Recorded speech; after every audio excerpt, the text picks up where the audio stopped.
तलाठीचा paper पुन्हा घेण्याची स्पर्धा परीक्षा समन्वय समितीची मागणी।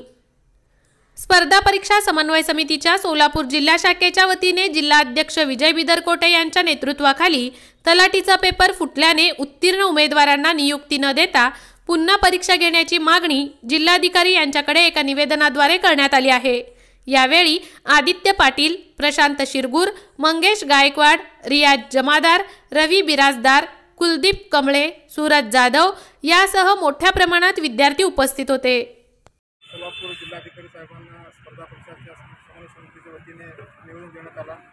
आज आम्ही राज्यामध्ये प्रत्येक जिल्ह्यात संबंधित जिल्हाधिकाऱ्यांना तलाठी भरतीमध्ये घोटाळा झाला त्या संदर्भात पुरावे देऊन ते भरती ताबडतोब रद्द करावी व कोणाला नियुक्ती देऊ नये आणि सखोल चौकशी झाल्याशिवाय नियुक्ती देऊ नये यासाठी आम्ही निवेदन दिलं आहे। आज आम्ही जेव्हा सोलापूर जिल्हाधिकारी साहेबांना भेटायला आलो तेव्हा प्रामुख्याने आमच्या 3 मागण्या होत्या। एक, आमच्या सोलापूर जिल्ह्यात दिव्यांग बंधूंच्या 2 जागा असताना ते कुठेतरी जाहिरातीमध्ये 2 जागा होत्या पण निवड करताना ते जागा कुठेतरी दिसत नाही, मग ते एक विषय झाला। दुसरा विषय तो विद्यार्थीचा आहे। दुसरा विद्यार्थी असा आहे की अनाथांचा विषय। अनाथाला जाहिरातीमध्ये 2 जागा होत्या पण जेव्हा निवड झाली ते 2 जागा तेही पण इथं दिसत नाही।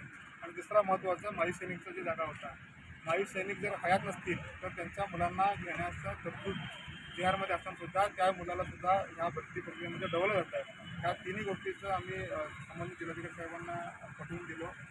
जिल्हाधिकारी साहेबांनी 26 जानेवारीच्या नंतर त्या संदर्भात विशेष बैठक घेणार आहेत आणि पुढील निर्णय आपल्याला कळवतो म्हणून म्हणाले आहेत। तरी पण मी शासनाला विनंती करतो की तलाठी भरतीच्या संदर्भात पूर्ण राज्यात आम्ही पुरावे सादर केले आहोत।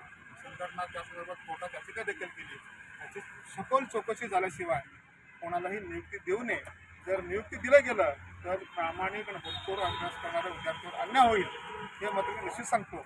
जे हुतखोर आहेत, प्रामाणिक आहेत त्यांना मिळालं त्याचं अभिनंदन, पण ते घुसखोरी करून घोटाळेबाजांच्या मदतीने जर नोकरी लागली असेल त्या विद्यार्थ्यांना त्या नोकरीपासून वंचित ठेवलं पाहिजे, अन्यथा संघटनेच्या वतीने आणि विद्यार्थ्यांच्या वतीने शासनाच्या विरोधात आम्हाला आंदोलन छेडावं लागेल।